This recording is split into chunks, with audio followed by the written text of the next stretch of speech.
In early July of 1953, Mr. and Mrs. Huggin, along with their 3 young daughters, left their home in Winnipeg, Canada for a 6-week summer vacation. They were headed to the girls' grandparents' summer cabin in Wade, Ontario, which is one of the more remote and wild sections of Ontario. Their cabin was right in the middle of this huge swampy forest, and they were not too far from one of the biggest lakes in Ontario called Fox Lake. The family arrived late on July 4th, so they didn't do anything when they arrived. They just hung out at the cabin. And then early the next day, all the adults decided they wanted to take the girls to Fox Lake for the day. So they began gathering all the supplies they would need while the 3 girls played outside the cabin. Now, there's no neighbors or anybody else anywhere near this cabin. And so it was totally normal to have the girls just play outside. They were not concerned about, them getting taken or something. And so the 2 older girls played in the front yard of the cabin, and Geraldine, the 5-year-old, was playing on the side of the cabin. So the 2 girls in front couldn't see Geraldine, and the adults, they were keeping their eye on all 3 girls, but they were mostly just kind of going in and out of the cabin, getting their stuff together,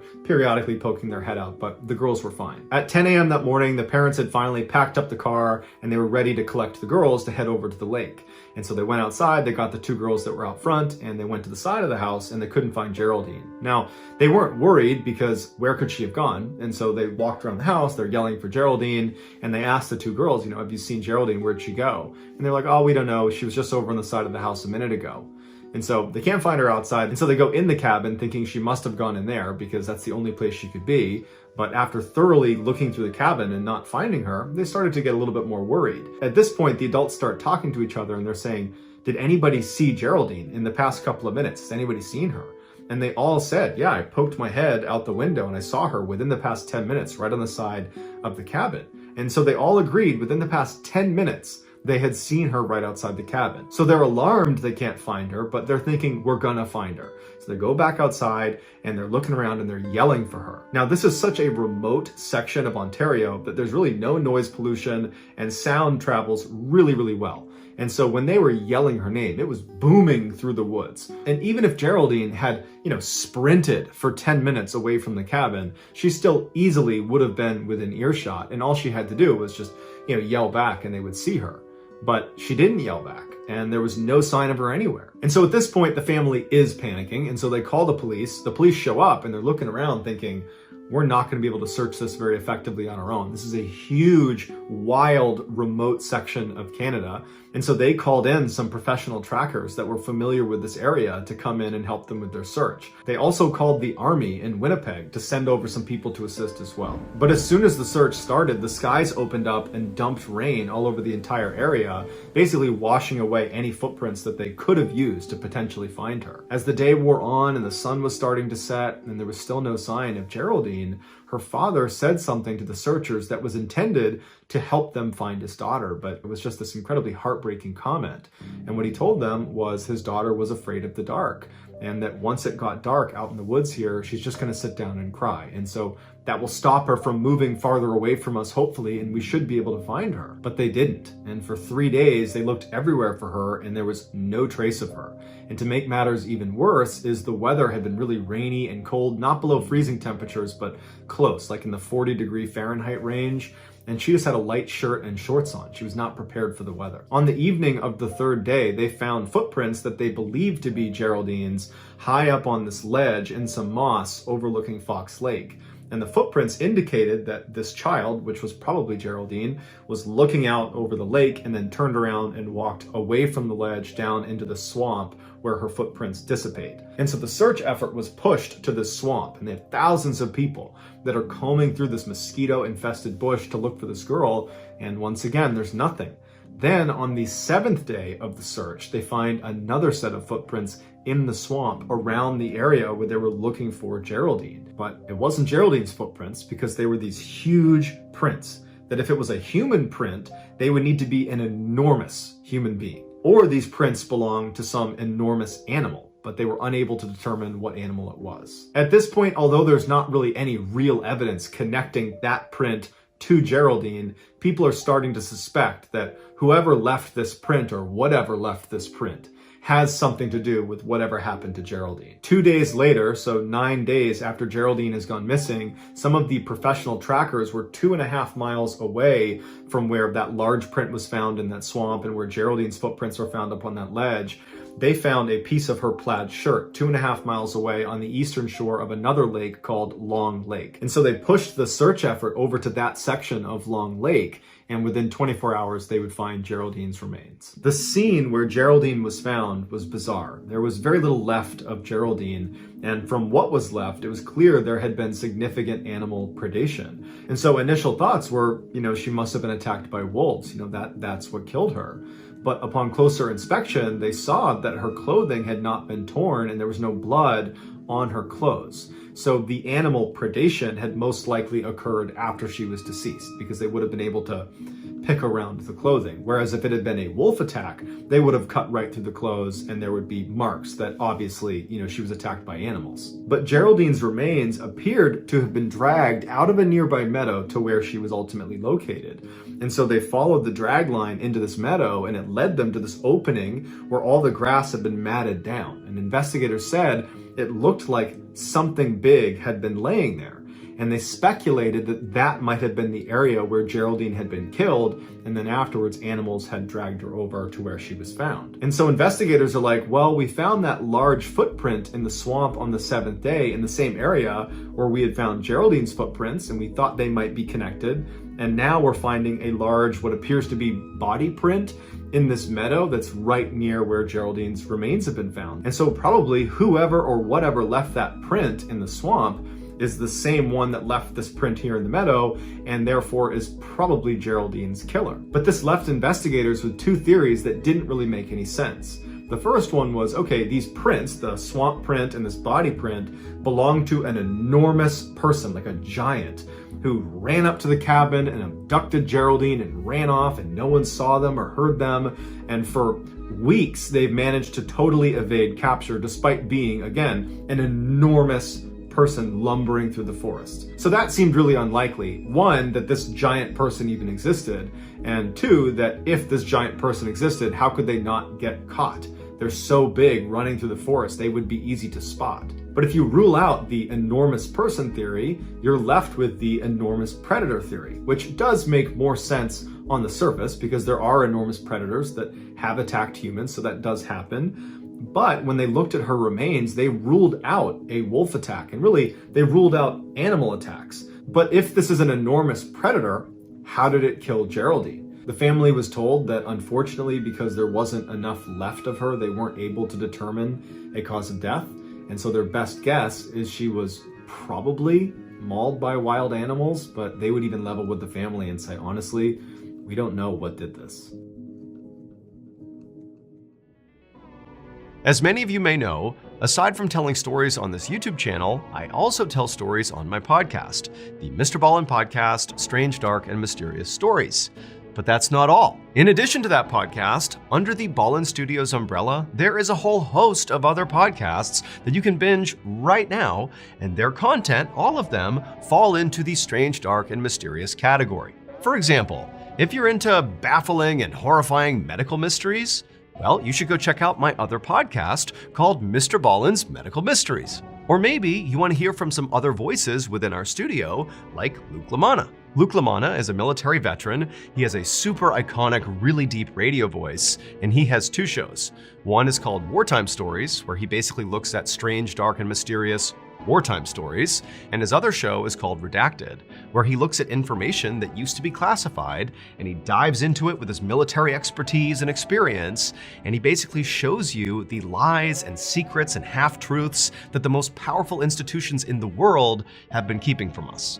We also have shows that are just plain creepy and unsettling, like Bedtime Stories, hosted by Richard Weil, where he dives into the supernatural and cryptids and mysterious deaths. I mean, basically his whole kind of niche is things that keep you up at night. And then two other shows that fall into that sort of unsettling, creepy vibe are Late Nights with Nexpo, hosted by the famous YouTuber Nexpo, where he dives into true, crazy, scary stories. And then we also have another show called Run Fool, hosted by Rodney Barnes. And Rodney is like an icon in the horror genre at large.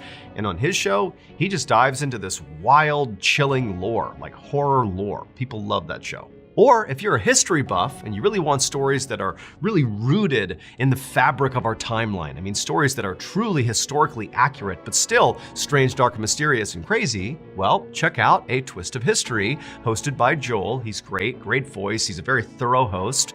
Those stories all have really cool endings, big plot twists at the end. So if you're a fan of the strange, dark, and mysterious, go check out these shows. You can look for them either by name or simply by looking for Ballen Studios on any podcast platform. They are available right now. Enjoy.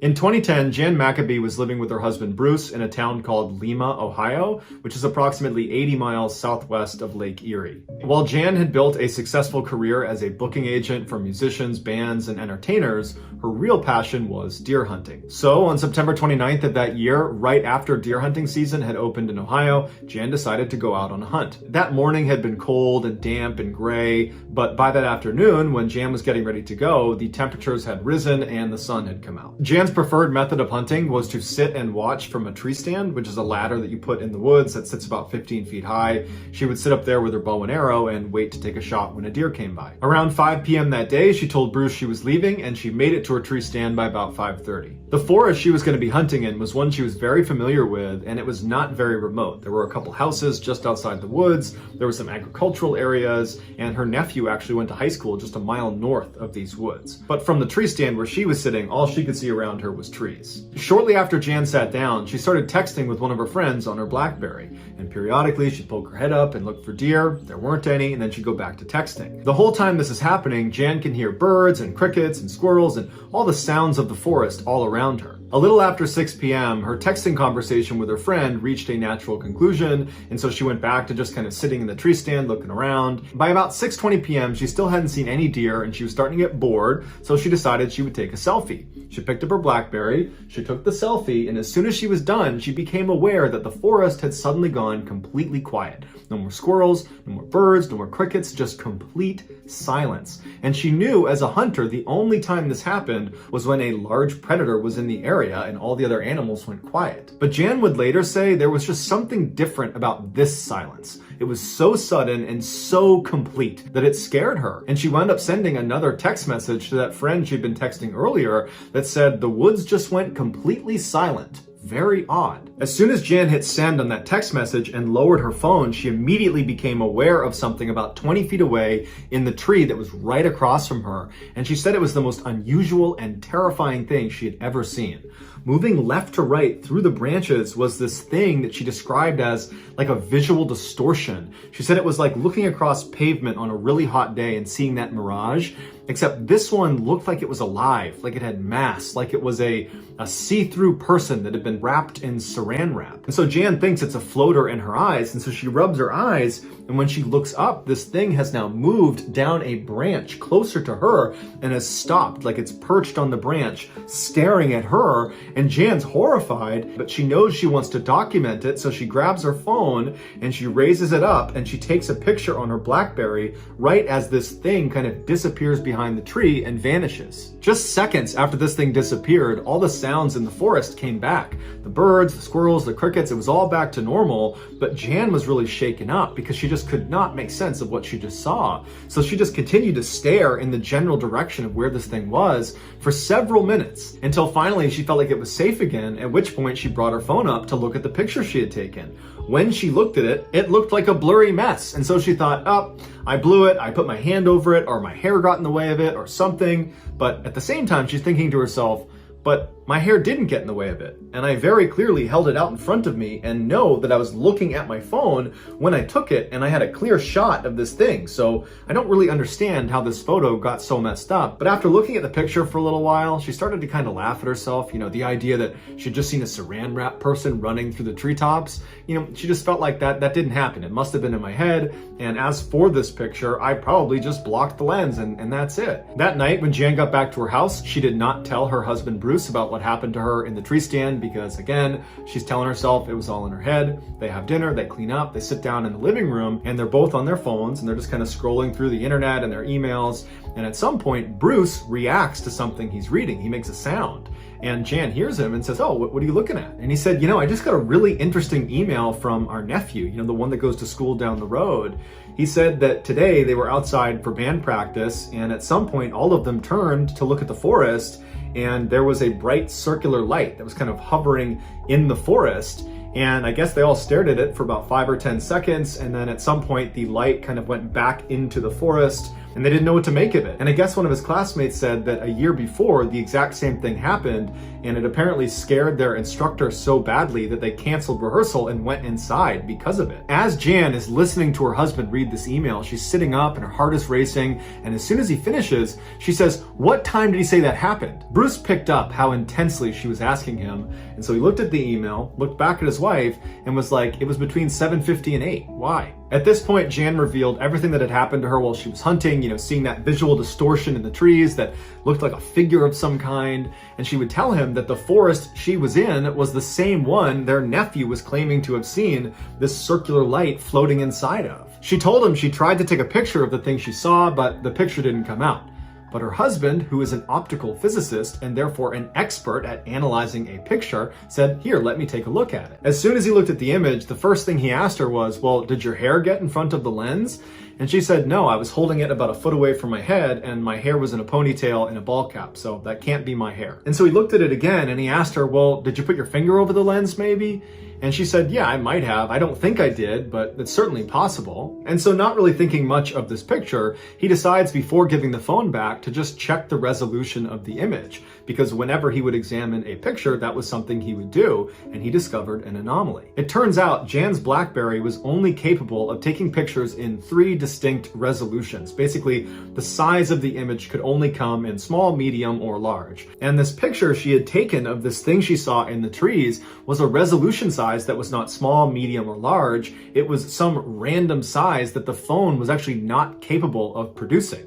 And so he asked his wife, "Did you manipulate your resolution settings?" And she said, "No, I don't even know how to do that." So Bruce looked at the other couple of pictures she had taken that day, and all of those fell into the small, medium, or large resolution size. It was just this one picture that was a total anomaly. And so Bruce was suddenly really intrigued by this image and by his wife's story, and so he continued to study the image, and he kept asking his wife questions about, how she was positioned in the tree stand, and where the sun was, and how far away this thing was, and everything about the whole layout. And eventually, Bruce started conducting experiments to see if he could duplicate this image his wife had created, and he got pretty scientific about it, and he could not duplicate it. Ultimately, because Bruce trusts his wife did not alter the photo in any way, and he trusts his wife as being truthful about what she experienced in the tree stand, what she saw, and based on his years of being an optical physicist, Bruce believes whatever was in the trees distorted this image. That even if she had put her finger over the lens, which he doesn't think she did, and she doesn't think she did, the picture resolution was altered in such a way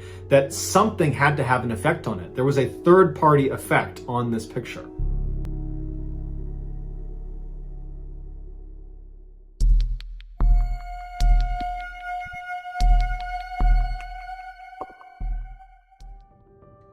Somewhere out in the Sierra Nevada mountain range lies a small hunting camp that's been there since the 1950s. Despite its fame, only a handful of people know exactly where this camp is, but even if you were given explicit directions on how to get there, you might just walk past it because it's tucked away in the middle of the woods up on this mountain. It's just a small fire pit, a couple of logs around it, another log set up for cutting wood, and there's some paths that have been beaten down over the years from its occupants, but it's pretty much unremarkable. According to camp members, the fastest way to get to the site is by horseback, and it's approximately 8 miles, and it's through very rugged terrain on this mountain, and it includes a 4,000-foot elevation gain. However, this 8-mile trail is not marked, and every year it changes slightly because trees will fall along the way, changing the topography. Ron Moorhead, who's one of the 4 original camp members, laments the fact that anybody knows anything about this campsite. He wishes they could have kept it a secret.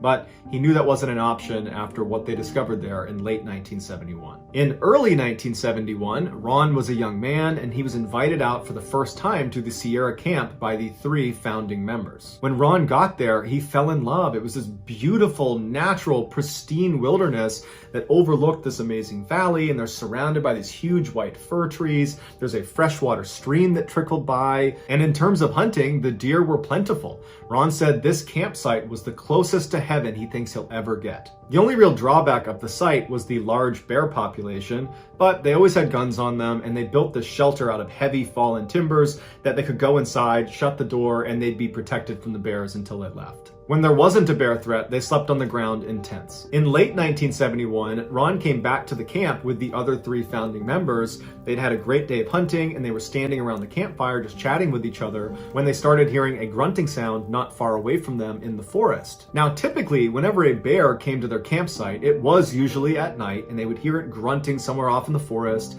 and as soon as they heard it, they would stop and they would listen to kind of confirm it was a bear, and if it was, they would go inside of their shelter and they would wait for it to leave. But this time, when they stopped to listen to confirm it was a bear, the sound they heard next was something they had never heard before, and it was so frightening they almost fell over each other running to get inside of the shelter. It was like a whooping sound you would expect from an ape, except instead of a series of whoops like you would expect from an ape, it was one loud whoop, and then silence, and then another creature somewhere else made a responding whoop that sounded different than the first. There was at least 2 creatures that were basically speaking to each other out in the forest out of view. Ron would say, as these creatures were howling and whooping at each other out in the forest, the men were huddled around inside of the shelter looking at each other like, what is that? Has anybody heard that sound before? And nobody knew what it was. And after a little while, they heard these creatures running towards the camp. They were pretty well off, but they heard these heavy footsteps approaching. And so Ron and the others, they put themselves up against these slats inside of the shelter where they could look out in the direction where these creatures were, and they're staring out just past the light of their campfire into the dark forest, and they hear these things running, and they stop. They don't come into the clearing. It's like they're just outside of where they could see, and then their tone completely changes. These creatures, which are now one on one side of the camp and one on the other, begin speaking to each other in a language that almost sounds human, but it was nonsensical. It sounded like an imitation of a human language, but not human. And so Ron and the others are terrified, and they're just staring through the slats, waiting to see this creature that's going to emerge at some point, but it never does. Instead, the creatures continue to stay outside of the light, and they move around behind their shelter out of view. And so Ron and the others move to the very middle of their shelter to get as far away from the walls as they can, because there are breaks in the walls, and they're worried one of these things is going to reach through and grab them. But finally, after hours of these creatures running around the perimeter of their camp, communicating in this totally otherworldly language, they started whooping again and ran off. And for the rest of the night, Ron and the other 3 stayed right in that shelter. The next day, when the sun came up, the men were out of that camp as fast as they could. These are hard, rugged men, and they were very shaken up by this experience. And they tried to talk about it, but there was just no way to describe what they were hearing and experiencing. And so they just decided they just wanted to get out of there as fast as possible, and they'll deal with this later. But as soon as they got out of the woods and back to their homes, they didn't talk about it anymore, except Ron became obsessed with whatever it was that was making that sound. He so desperately wanted to find out what it was. And so he convinced the other 3 members to come with him and go back to the campsite, except this time Ron was going to bring an audio recorder, and he was going to try to capture some audio of these creatures. And so the 4 men went back to the campsite. They didn't even hunt that day. They stayed right near the campsite. They made this big fire, and they're all just kind of nervously sitting there waiting, kind of hoping it happens and also hoping it doesn't happen. And at some point in the evening, Ron said he heard footsteps way out in the middle of the forest, and they sounded like they were running towards the camp.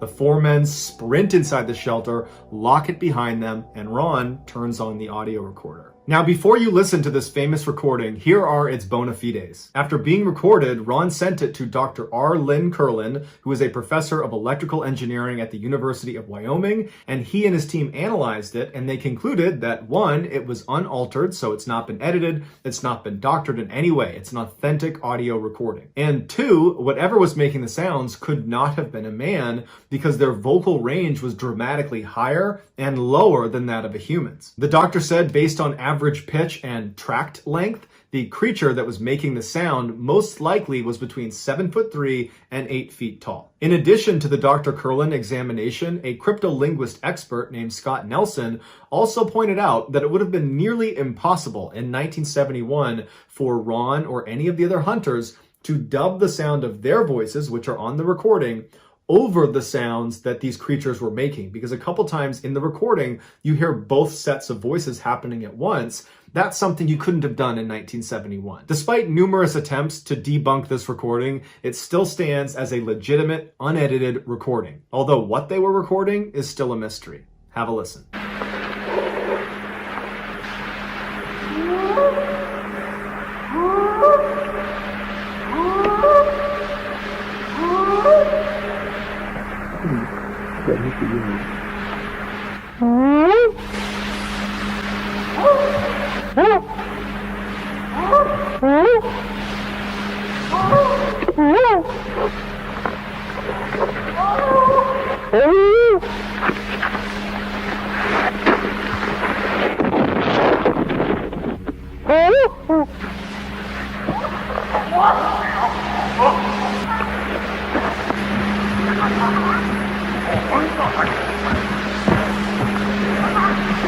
There's two of them across the creek at the big rocks.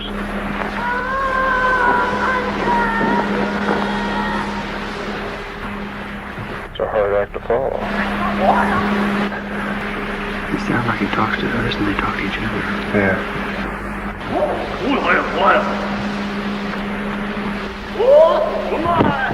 Right there, I just seen movement right through there.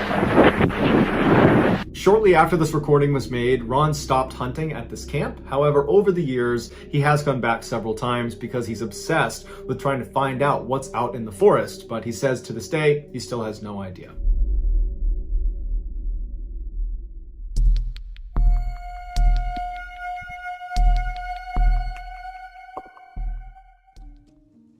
In 2005, Eric Martin was working in a paper mill in Maine, and he had been working at this paper mill for 20 years, and he was reaching up to get something on a shelf when he threw his back out. And in fact, he had slipped a number of discs, and it ultimately meant he was not able to work anymore. He was going to be disabled. And so he's suddenly out of work. His wife, Shelly Martin, was not working at the time, but when he couldn't work, she needed to get a job. And so Shelly, who had not worked in a long time, was able, through some connections, to land a job in her hometown in Maine called Palmyra. Palmyra was a very small rural community. I mean, we're talking maybe 1,200 people that lived there. They also had a 17-year-old daughter named Chelsea who was not eager to go, but it was the only place they could afford, and so they had to go. Luckily, because Palmyra was such a cheap place to live relative to where they had been living, that for less money, they actually ended up getting a bigger piece of property than they had lived in before. It's this beautiful farmhouse that sat on a whole bunch of acreage, but it was incredibly isolated. You had to go down this bumpy access road to get to their long driveway, and then once you were on the property, you'd look out and it was just a full 360 degrees of very dense forest that virtually no one was in. There was no nature trails. It was just dark,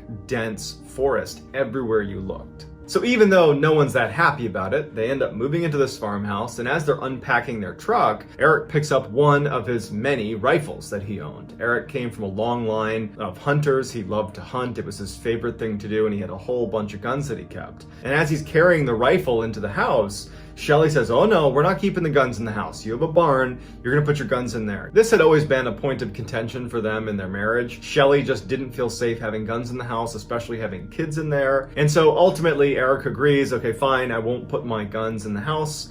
I'll put them in the barn. And so he went in the barn, and he and his son, Sean, who he had come out to help him, they built this gun case for all of his rifles. It was very heavy duty. They put it in the barn, and then they locked that and then locked the barn itself. So they were totally secure in the barn, but definitely not readily accessible. Over that first year, Shelly and Eric developed this ritual where at the end of the day, they would go out on the front porch of their farmhouse and look out onto the front yard, and they would drink coffee. It was something they both looked forward to, and virtually every night they did this. And so almost exactly a year after moving in, it was in early 2006, Shelly and Eric are sitting on their front porch, enjoying their coffee, they're chatting, and Shelly thinks she sees something in the woods. Now, you have to understand the layout and how far away they are from the woods to get a sense of what they were seeing. Right in front of their porch was a gravel road where they parked their cars. About 20 meters away from their house to the left is their barn, and beyond the barn, basically straight out from the porch, is this huge open field where there's no trees or anything. It was like open grazing area. And then way beyond the field was the beginning of this tree line, of this really dense forest. So we're talking at least a couple hundred meters away where she sees these lights. And she described it as like a pulsating light. It did not look like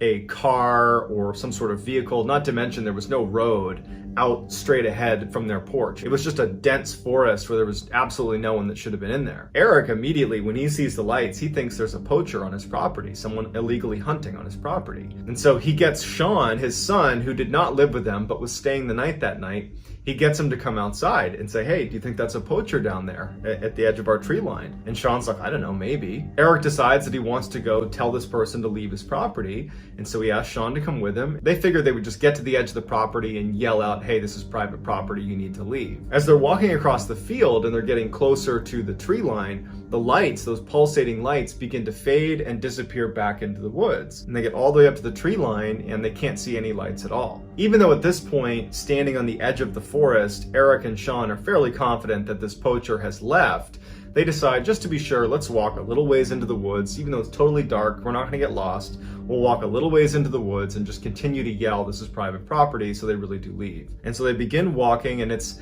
a very dense forest. Lots of low-hanging limbs. It's not somewhere that's easy to walk. There's no walking trails or anything like that. And they walk, 10, 15 meters into the woods, and then they hear what sounds like someone walking parallel to them, maybe 15 meters away from them on their left. And they both stop and they look. They didn't want to take any chance that they were being stalked by a predator.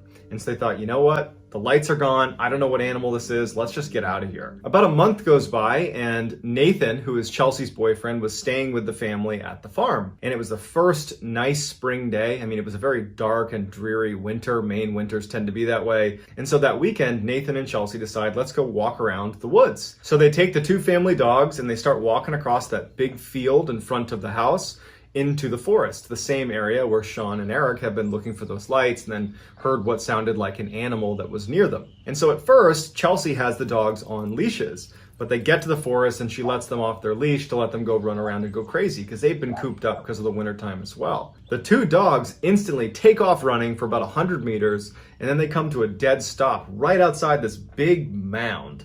It looks like a dirt mound, but they get up close to it and they can tell that it's actually more like a den. There are these huge pieces of wood that have been leaned into like a lean-to type structure with moss and dirt and grass put all over the outside. I mean, it looks like a very intentionally made mound. And there's a circular hole that's been created right on the front of it. And the dogs have stopped right outside and they're poking their heads in and smelling into this hole. And Nathan and Chelsea are looking at this thinking, who did this? Is this like a hunter's thing? Is this something a hunter might make? Would an animal make this? This seems really big for some animal to make this, but it definitely was made on purpose, whatever it is. And so Nathan, he just kind of looks down into this den, but it's totally dark, and he thinks he hears growling coming from inside of the den. And so without any hesitation, he goes, we gotta go. I don't know what's living in there, but we gotta go. And so they take the dogs, they put them back on leashes, and the two of them get out of the forest as quickly as they can. When Nathan and Chelsea came back to the house, they told Eric and Shelly, and actually Sean was there too, and they said, hey, we found this den of some kind out in the middle of the woods, basically straight out from your front porch. And that's when Eric and Sean said, well, about a month ago, we were out in that same area, and we could have sworn we heard some animal stalking us. A couple of months go by and Eric and Shelly are sitting on their front porch having their coffee ritual, and there was just this low mist that kind of hung over the entire field. And as they're sitting there, they're commenting on how creepy it was. And what started as just kind of a friendly discussion about the general creepiness took a turn when they realized that they couldn't hear any wildlife. No crickets, no animals, no anything. And normally at night, because they were out here all the time, it was humming with life. And so Shelly had this high-powered flashlight that she always had out with her, and she starts scanning the property, not knowing what she's looking for, but it just seemed really odd that they couldn't hear any wildlife. But after she scans across the whole field, she doesn't see anything, and so she puts her flashlight down and just starts talking to Eric about whatever they normally talked about over coffee at night. Eric would say in numerous interviews that for whatever reason, when she put that flashlight down, he suddenly felt like they were in danger. He's looking out, he doesn't see anything, and then all of a sudden he just says, you know what? We gotta go inside. I don't know what it is, but we gotta go inside. And Shelly's like, come on, I wanna stay out here for a little bit longer. We'll go in a few minutes. And Eric stands up and he's like, no, go inside. And he tries to grab her to kind of push her into the house. And she's kind of fighting against him. And then all of a sudden, Shelly stops. And she goes, did you hear that?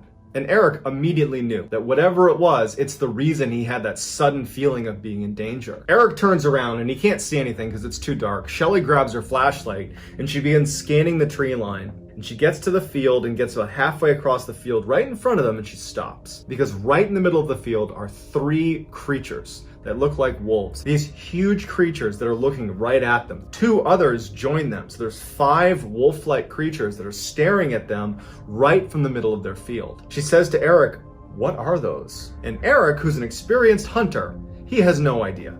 He goes, I think they're bears. They could be wolves. We gotta go inside. And so Shelly's just holding the light and they start charging directly at her so fast that she wasn't able to keep the light on them. They were already halfway across the field. They go inside, they shut the door and they lock it. And without saying a word, the 2 of them make their rounds across the entire bottom floor, lock every window, close every blind, make sure everything is shut. There was something different about these 5 creatures. The way they started running towards them, it just felt like they were targeting Eric and Shelly. And so even after the house had been secured, they didn't feel safe. And so they're standing in the middle of their cabin and Eric's saying, my guns are in the barn. We have no protection. And Shelly is like, whatever you do not go out there. We don't know what these are. It could be a bear, it could be a wolf, we don't know. Don't go out there. Shelly goes upstairs, she shuts off all the lights, she makes sure all the windows are shut. And then she goes to Chelsea's room, her daughter, and she wakes her up and she says, hey, come here, you gotta look at this. And they go to the window and they kind of like poke their head into the window because they don't want to like totally open it up and stare out because they don't want the creatures to see them. But they're kind of poking their head out the window and she's like, look. And standing on the gravel are these 5 creatures that are just standing in a row looking directly at the house. It was like they were waiting for them to come out the front door. They were just patiently standing there looking at the house. It did not look like normal animal behavior at all. And as she's looking, one of the animals looks up at Shelly in the window, and the creature stands on its 2 legs. It gets on its hind legs and looks at her, and Shelly gasps and falls over because the creature's like 8 feet tall. And so Shelly's on the ground looking at Chelsea, and she can't believe what she just saw. It's like her brain can't process that this creature, one, had even seen her. They barely had their head up in the window. But that it stood on its hind legs, that it was so big. What are they doing? Sitting in a row right on the outside of the house waiting for us? What's going on here? And so Shelly tells Chelsea, get in your bed, don't go to your windows, don't leave this room. And that's when Shelly also remembers that she hasn't heard her 2 dogs. And she's worried they might be outside. And so she starts quietly walking all along the top floor looking for her dogs. She's calling to her 2 dogs and they don't come out. Goes into the master bedroom and finds her 2 dogs hiding in the corner of the room next to each other. Like they're startled by whatever it is outside. Meanwhile, Eric was pacing downstairs thinking he needed to go to the barn and he needed to get his guns to protect the family. But he knew that between his own disability, he can barely walk very fast and he'd have to unlock the barn and then he'd have to pull down the gun case, unlock that. All the while he's exposed to these animals that are out there. And so the next best thing in his mind is maybe he could run outside, get in his truck and back the truck up to the front door, and then he could get his wife and his daughter to come out, jump in the car, and they could drive away. So he just goes to the window and he pulls the blinds aside to look outside, and those 5 creatures are now gone. They're not sitting on the gravel path right in front of the house. He doesn't know where they are, but they're not in front of the house. And so he closes the blinds and he's like, well, I don't know where they are. It's too dangerous to go out there. He starts pacing some more and he goes back to look and he sees them back in the field where they first saw them, all 5. You can see all 5. They're facing the house still, but he can see them because the moon has now popped through and he's got illumination on the field and he can see all 5. And he's like, okay, maybe if I just keep my eye on them, I can open the door, run out, get the car, back it up without them seeing me. And so without telling Shelly, he opens the door and he goes onto the front porch and he sees them out in the field. He's got a good line of sight on them. Quiet as he can, he walks down the steps and he makes his way over to his truck, which is about 10 meters away. And as he's getting closer and closer to his truck, he's got his eye on the creatures that are in the field. They haven't moved. They apparently haven't seen him. He gets to the driver's side of his truck and he's got his keys out and he's kind of fumbling to hit the unlock button, and then his motion sensor light kicks on. And he's so on edge being out there, when the light kicks on, he drops his keys because he's so startled. And the first thing he does, he looks towards the field and he sees that one of the 5 creatures is now standing on its hind legs looking at him directly. Before he even bends down to get his keys, he sees them all running towards him. He reaches down, he grabs his keys, he runs back to the house as fast as he can, and he gets inside and slams it right as he can hear them crossing the gravel right in front of the house. And he hears them bound onto the porch and start running around the wraparound porch. He's too scared to even look in the window, so he ducks down to get out of view. Shelly, who was upstairs, can hear everything going on, and she yells, "Eric, what's going on?" And he goes, "Stay up there, stay up there." Shelly, Eric, Chelsea, everyone's just frozen waiting, knowing that these creatures are right on the other side, walking along his wraparound porch. And after a while, he hears the footsteps of these creatures leave the porch and go back onto the gravel area. And at some point, he pokes his head up and he looks, and all 5 are sitting there just facing the house, waiting for them to come out of the house. And so he scurries up the stairs to where Shelly and Chelsea are, and they just are so scared. So they decide they gotta call the police. If nothing else, the police will drive up and their vehicle might scare away these creatures. But on the phone, Shelly lets on that what they're really scared about is something on their property. In fact, it's 5 creatures, things running around outside their property. And immediately the police officer who's responding to this, he's like, "All right, well, are you sure it's not a moose? Are you sure it's not a bear?" And finally she's like, "No, can you please just come over here?" And he's like, "Listen, ma'am, just keep your door shut, keep your windows shut, and I'm sure it'll be fine." And ultimately that's how the call ends. They're on their own. The family felt helpless, and Eric especially felt really frustrated because he can't protect his family. He doesn't have a weapon, he can't get to his vehicle, they're just trapped. And so they decide the only thing we can do is barricade ourselves inside of the house. And so for the next 30 minutes, they put heavy furniture in front of all the doors and the windows. They blocked everything as best as they could. They got kitchen knives and they got an axe that they had inside to chop some wood. As they go upstairs, they lock themselves in the master bedroom with their weapons and their dogs. And they get on the bed and they just decide all we can do is wait until the sun comes up. During the time they were barricading their house, they would look out from time to time and they would see the 5 creatures just sitting on that gravel area right in front of their house, just waiting for them. When they finally went upstairs and barricaded themselves in that room, they immediately heard the creatures move off of the gravel, and they heard a couple of them at least walk onto the porch and start pacing around the porch. And it's totally silent besides the sounds of these creatures. And they were clearly communicating with each other. They were bumping into walls and then they were howling at each other. There was clear communication happening where they were trying to coordinate some sort of attack on the family. Now, the way the house was set up is there was a second floor roof, and then the first floor was a little bit wider than the second floor and had its own kind of separate roof. And after a while, the creatures stopped walking on the porch. They left the porch and it's just silence. And then they would hear them jump onto that first roof. The scary thing about this is that if you walked around the roof, you could actually look into the second floor windows. And so they're laying there and periodically they'd be looking out their window. There was windows on either side of the room they were in, but there was a thin curtain between them and the window. And so from time to time, these creatures would walk past their windows and they would stop, they'd put their paws up onto the window and they would look inside. But there was a very thin sheet between them and the glass, so they couldn't see the creature and the creature couldn't see them. All night they're listening to these creatures running around, and sometimes they'd hear really loud scratching, like they had figured something out and they were trying to burrow their way into the house. But after a whole night of this, they never actually broke the glass, they never got inside the house. As the sun started to come up in the morning, the creatures jumped off the roof and they could hear them running away.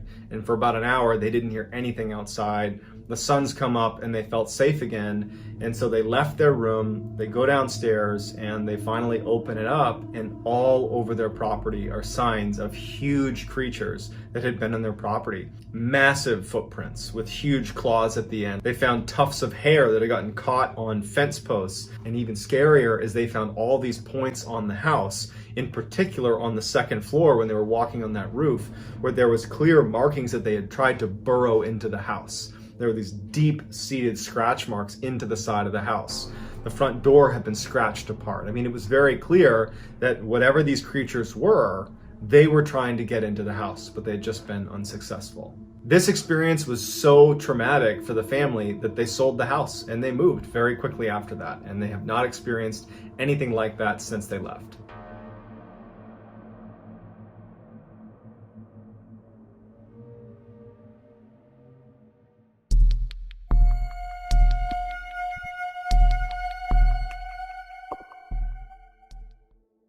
In 2004, wildland firefighters were called into a forest in central Idaho to combat an emerging fire. By the time the crew arrived at this forest, it was clear this fire was spreading a lot faster than they anticipated. As a result, Mike, who was the assistant superintendent, basically the second in command of this particular crew, he said he was going to hop on the ATV and drive off way ahead of them to see if they needed to spread out farther to stop this fire. So Mike hops on an ATV and he takes off down this ancient looking logging road that probably hasn't seen a vehicle or a person in decades. Mike had made it about a half mile down this trail when he noticed out of the corner of his eye a bobcat was running perpendicular to him straight out of the forest as if it was going to cross the road about 100 feet in front of him. Mike comes to a stop and thinks, this bobcat doesn't know I'm here. It probably is not used to seeing people. It's going to come out into this trail, see me, get spooked, and run away. But instead, this bobcat runs directly into the middle of the road, turns, and faces Mike in a very aggressive posture. Mike is shocked at what he's seeing because he knows bobcats are notoriously elusive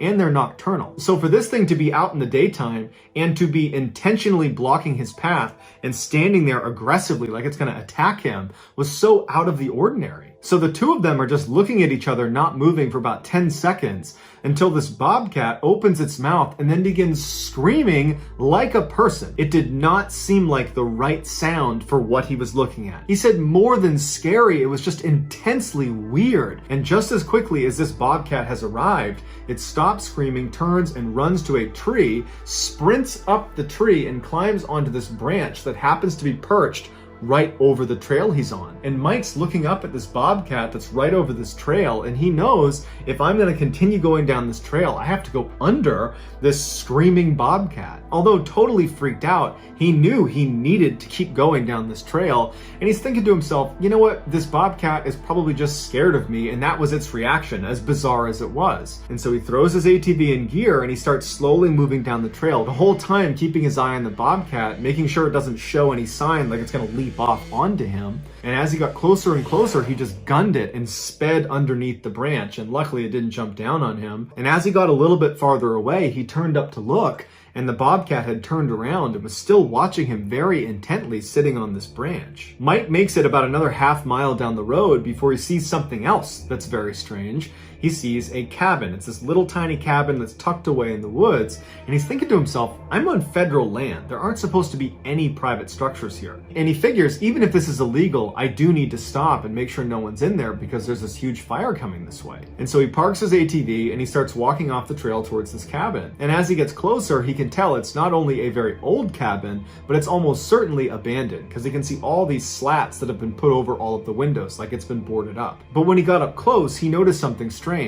The door itself into this cabin was not boarded up, and the doorknob was missing, and in its place was this shiny silver chain link that was thread through the opening where there should have been a doorknob around a wooden post that was right outside the door. Basically a makeshift lock because there was no doorknob to it. And he's thinking how weird it is that in the middle of this forest, on an old ancient logging road that clearly no one goes down, where bobcats are running around freely, that there would be this new chain here, which indicates someone must have been here recently. And so he bends down to look through the space that was still there from where the doorknob should have been, and he looks inside and he can't really see anything. And so he takes his flashlight and he shines it in, and he can't believe what he's looking at. There's all this furniture inside this tiny little cabin in the middle of nowhere, and it's all upside down. And he's just totally creeped out. So he puts his flashlight away and kind of backs up, and he starts walking back towards the road, and he can't help it, but the whole time he's looking over his shoulder back at the cabin, like someone's gonna emerge from outside of this cabin. He gets to the road, and by the time he's there, he's running. He jumps on his ATV, he whips it around, and he starts blazing back up the logging road back towards his crew. And when he turns the corner to where that bobcat was, he sees there is now a Native American woman standing in the middle of the path. She's wearing this tattered white nightgown, she's barefoot, and she's standing in the same spot he saw that bobcat. And she's looking at him as if she's expecting him, like she's been tipped off that he's gonna be here. And he stops about 100 feet away from her, and now he's officially freaked out. He's still looking over his shoulder towards that cabin, because now everything is just totally weird to him. And before he has a chance to do anything, this woman lets out a scream, a blood-curdling scream that is identical to the bobcat's scream. And so Mike is totally unnerved by this. Everything about this day has really gone sideways as this woman is screaming at the top of her lungs, and then suddenly she stops. Mike's still just standing there like, what's going on? And she runs to the same tree the bobcat had climbed earlier, and she climbs up this tree and gets onto the branch where the bobcat was and perches like an animal on the branch looking at Mike. And now, just like the bobcat, Mike is going to have to drive right underneath this woman who is perched over the trail. And so he throws his ATV in gear and he starts driving, and he's staring at this woman, and now her mouth is just open like she's about to scream again. And as soon as he got close, he gunned it and went right underneath her. And he turned around after he got some distance away from her, and she's still on the branch, now turned around facing him as he drives away. He goes back, he tells the crew what he saw, and as much as they all want to go back and see this woman and see this cabin, they know they can't. They got to fight this fire. And so ultimately they do that, and then they leave. A couple of days later, Mike was in a bar in the town right near the forest they had just been in fighting that fire, and Mike had seen the woman in the cabin, and he struck up a conversation with a local. And he said, hey, do you know of any buildings that are in that section of the forest? And the guy kind of laughed, and he was like, you know, the only building I ever heard of out there was apparently some cabin where some crazy lady thought of herself as a witch, and she apparently had a bobcat for a pet. And so we as kids were just told to stay away from there. So besides that, I don't know.